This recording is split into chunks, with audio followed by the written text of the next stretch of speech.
এই যে বাংলার ভূমি অ্যাপটা ছিল, এই অ্যাপটা এখন খুলছে না, যার জন্য আমরা রেকর্ড দেখতেই পাচ্ছি না। আমাদের অনেক সমস্যা হয়ে যাচ্ছে। তাই আমরা এই ভিডিওর মাধ্যমে দেখব কোন অ্যাপটা ইনস্টল করলে এখন আমরা রেকর্ড দেখতে পাবো। তো সেই অ্যাপটা আমরা ইনস্টল করে সেখান থেকে রেকর্ড দেখব। তো চলুন আমরা আমাদের মোবাইলের প্লে স্টোরে যাই, সেখান থেকে আমরা অ্যাপটা ইনস্টল করে নিই। তো আমাদের মোবাইল থেকে আমরা প্লে স্টোরটা ওপেন করে নেব। ওপেন করে নেওয়ার পর এখান থেকে সার্চ করব বাংলার ভূমি। বাংলার ভূমি সার্চ করে নেব। সার্চ করে নেওয়ার পর এখানে দেখুন 2 নম্বরে এসছে বাংলার ভূমি ল্যান্ড ইনফো। তো এই বাংলার ভূমি ল্যান্ড ইনফো এইটাকে আমরা টাচ করব। টাচ করার পর এখান থেকে এটাকে আমরা ইনস্টল করে নেব। তো আমার যেহেতু ইনস্টল করা আছে তাই আমি এখান থেকে ওপেন করে নেব। এখান থেকে ওপেন করে নিচ্ছি। ওপেন করে নেওয়ার পর এইভাবে ইংলিশে আসবে, এটাকে বাংলায় কনভার্ট করা যায়। আমি স্টেপ বাই স্টেপ সব দেখিয়ে দিচ্ছি। আপনারা ভিডিওটা অবশ্যই শেষ পর্যন্ত দেখতে থাকবেন। ভিডিও লাইক এবং শেয়ার করবেন। চ্যানেলে যারা সাবস্ক্রাইব করেননি অবশ্যই সাবস্ক্রাইব করে নেবেন। তো এখান থেকে ল্যান্ড অ্যান্ড প্লট নাম্বারে আমি টাচ করলাম। টাচ করার পর এখানে দেখুন বাঁকুড়া এসছে, পূর্ব বর্ধমান এসছে, বীরভূম এসছে। তো এটা সার্চ বাই আইডি আছে, বাই ডিফল্ট কিন্তু এরকম অ্যালফাবেট অনুযায়ী থাকবে। এই যে আলিপুরদুয়ার, বাঁকুড়া, বীরভূম এইভাবে এসছে, অ্যালফাবেট অনুযায়ী থাকে। এই জায়গায় টাচ করে এটা সার্চ বাই আইডি, অর্থাৎ আমার ওই যে জেলার কোড নাম্বার আছে, জেলার সিরিয়াল নাম্বার আছে, সেইভাবে আসবে।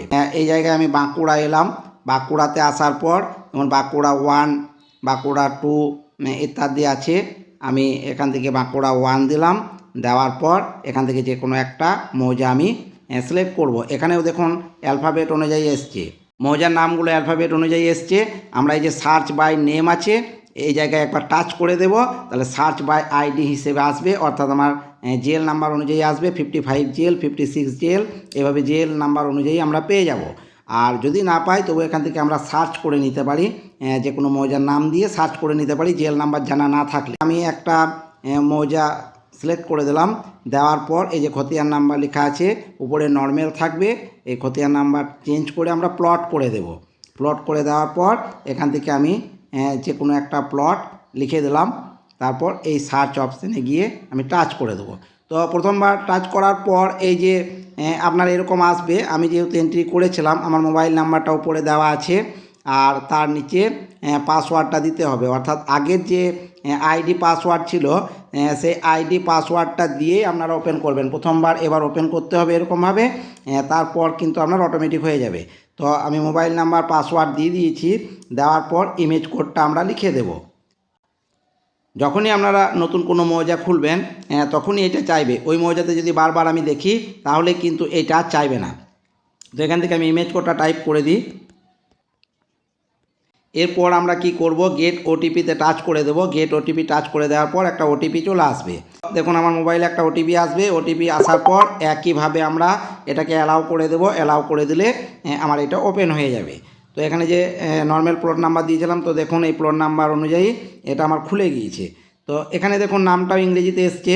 120 দাগ নাম্বারে যে নাম দেখাচ্ছে সেগুলো ইংরেজিতে এসছে। তো এগুলো সবই আমরা বাংলা করে নিতে পারবো। তো বাংলা কিভাবে করব তার আগে এখানে দেখিয়ে দিই। এখানে প্রিন্ট অপশান আছে। এই প্রিন্ট অপশানে যদি আমরা একবার টাচ করি, সেভ করে নিতে পারবো, প্রিন্ট করতে পারবো। মোবাইলে আমরা এটাকে সেভ করে পিডিএফ আকারে সেভ করে এটাকে আমরা শেয়ার করতে পারবো। তো দেখুন এই যে উপরে এই জায়গায় আমরা টাচ করব 3 ডটসে। 3 ডটসে টাচ করার পর বাংলাতে আমরা টাচ করে দেবো। তো বাংলা টাচ করে দিলে এখানে বাংলা হয়ে গেল সব। এবার আমরা বাঁকুড়াতে টাচ করে গৌরীপুর আছে, এই গৌরীপুরে আবার আমরা টাচ করে দিলাম।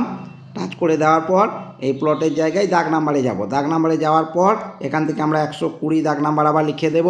দেওয়ার পর অনুসন্ধান করব। অনুসন্ধান করার পর দেখুন এখানেও আমাদেরকে দেখাচ্ছে ইংরেজিতে। তো আমি এটাকে একবার রিফ্রেশ করে নিই। রিফ্রেশ করে নেওয়ার পর দেখুন এটা বাংলাতে দেখাচ্ছে। তো আমরা যদি এইভাবে বাংলা করে নেওয়ার পর আমরা যদি একই জেলার একই মৌজাতে দেখি তাহলে কিন্তু আমাদের আর ওই আইডি পাসওয়ার্ড চাইবে না। আমরা যখনই এখান থেকে চেঞ্জ করব তখনই কিন্তু আমাদের আইডি পাসওয়ার্ড চাইবে। আশা করি আপনাদেরকে ভিডিওটা ভালো লেগেছে। ভিডিওটা শেষ পর্যন্ত দেখার জন্য অনেক অনেক ধন্যবাদ।